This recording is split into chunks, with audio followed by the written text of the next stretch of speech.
फडणवीस साहेब, उपमुख्यमंत्री आदरणीय शिंदे साहेब, अजितदादा पवार साहेब, आपल्या जिल्ह्याचे पालकमंत्री आदरणीय गुलाबरावजी पाटील साहेब यांचं आपल्या सगळ्यांच्या वतीने मनापासून अभिनंदन करतो। त्यांना धन्यवाद देतो की त्यांनी या जळगाव जिल्ह्यामध्ये 10 बहिणाबाई चौधरीच्या नावाने माठ दिले। त्याच्यापैकी 15 तालुके असताना सुद्धा आपल्या पाचोरा तालुक्यासाठी 3 करोड रुपयाचे माठ आपल्याला या ठिकाणी दिले। त्याबद्दल त्यांचं मी मनापासून अभिनंदन करतो। मी आपल्या सगळ्यांच्या माहिती करता सांगतो की ही कल्पना मला वाटतं जळगाव जिल्ह्यामध्ये आपल्या डीपीटीसीची मीटिंग होत असताना आपण पहिल्यांदा हा विषय मांडला की आज या खऱ्या अर्थाने स्वतःच्या कर्तृत्वावर या संपूर्ण जिल्ह्यामध्ये आमच्या महिला बचत गटाच्या भगिनी चांगल्या पद्धतीचं उत्पादन ते करतायत। जर आज आपण पाहिलं तर नुसतं एवढंच नाही तर बँकेतून घेतलेलं जे कर्ज आहे ते मला वाटतं करणारा आज या संपूर्ण महाराष्ट्रामधला कुठला नागरिक असेल तर त्याचं नाव महिला बचत गट आहे। मनापासून अभिनंदन आणि कौतुक करतो की आपण आपलं बँकेचं सिबिल खराब न होऊ देता आपल्या सगळ्या बँकांचे हप्ते अगदी या सगळ्या बँकांमध्ये निर्माण केलेली आहे। आणि म्हणून हा आवाज उठवत असताना त्या ठिकाणी माननीय जिल्हाधिकारी महोदय असतील किंवा आपले पालकमंत्री असतील यांनी च्या माध्यमातून या संपूर्ण जिल्ह्यामध्ये आपल्या ह्या कर्तृत्ववान भगिनींच्या कर्तृत्वाला सलाम करत अशा पद्धतीने आपल्या ज्यांचं नाव संपूर्ण महाराष्ट्रामध्ये की ज्यांचं शिक्षण नसताना त्यांनी ज्या पद्धतीच्या कविता या संपूर्ण महाराष्ट्रामध्ये आणि देशभर त्यांनी लौकिक केल्या अशा बहिणा ठिकाणी मंजूर केला आणि तब्बल 3 करोड रुपयाचा निधी आपल्या या तालुक्यामध्ये पाचोरा आणि नगरदेवळासाठी आपण मंजूर केला। मी आपल्याला करणार आहे की आपण या ज्या पद्धतीने आपण बँकांमधून कर्ज घेतोय परतफेडही चांगल्या पद्धतीने करतोय, आपण ज्या वस्तूंची निर्मिती आपण करतोय तर याच्यासाठी विक्री करण्यासाठी कुठेतरी आमच्याजवळ चांगल्या पद्धतीची वस्तू असावी हा एक ती मागणी मला वाटतं येणाऱ्या 6 महिन्याच्या आत ही 100% पूर्णत्वात जाईल अशा पद्धतीची व्यवस्था आता आज या ठिकाणी निर्माण झालेली आहे। मी आपल्याला या निमित्तानं फक्त विनंती करणार आहे की ही ट्रायल आहे म्हणजे त्यातला कदाचित पहिला प्रयोग असावा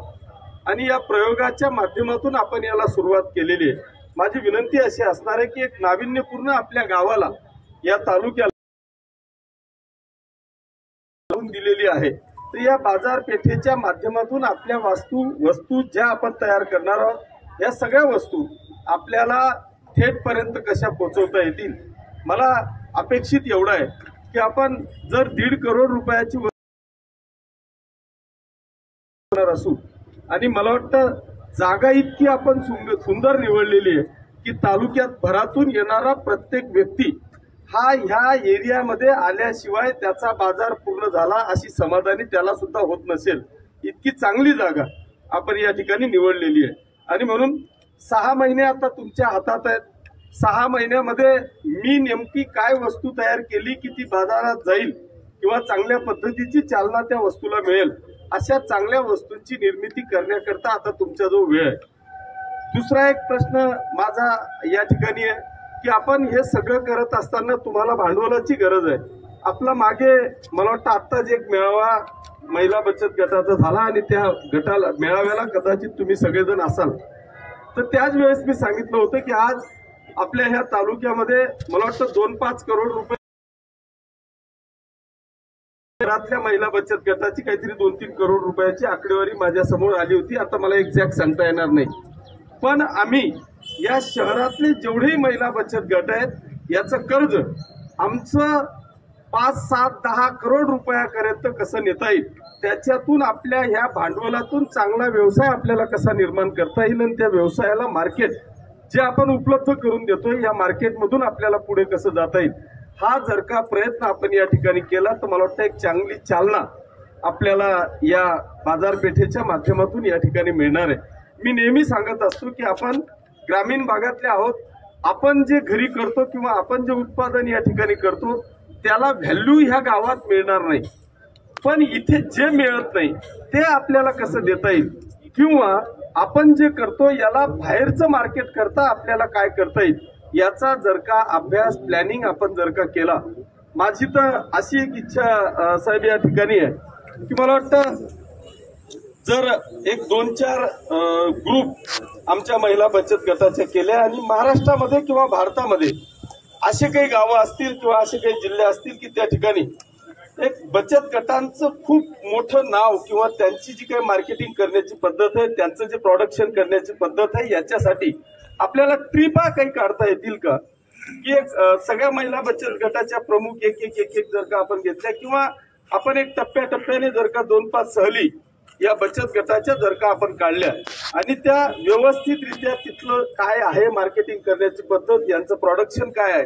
हे जर का आपण समजून घेतलं आणि त्या धर्तीवर जर का आपण चाललो तर एक मोठी चालना मला वाटतं आपल्याला या माध्यमातून भेटणार आहे। म्हणून माझी एक विनंती आपल्याला या निमित्तानं असणार आहे की आपण एवढ्यावर न थांबता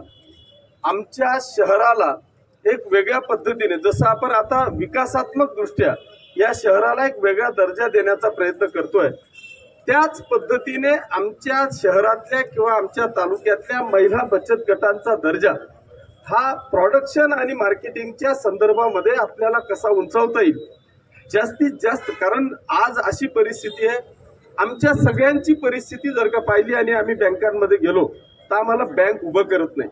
पण तुमची अशी परिस्थिती आहे, तुम्ही इतकी मोठी पत निर्माण केलेली आहे की बँका आता तुमच्या घरापर्यंत यायला लागलेल्या आहेत, बँका तुम्हाला घर बसल्या कर्ज द्यायला तयार आहेत।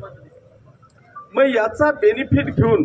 आपल्याला चांगला व्यवसाय कसा करता येईल, त्या व्यवसायातून आपल्याला जास्तीत जास्त उत्पन्न कसं मिळवून घेता येईल, हा प्रयत्न जर का आपण सगळ्यांनी केला तर मला वाटतं येणाऱ्या काळामध्ये एक चांगले दिवस, सुगीचे दिवस आपल्याला सगळ्या महिला बचत गटांना किंवा या शहराला,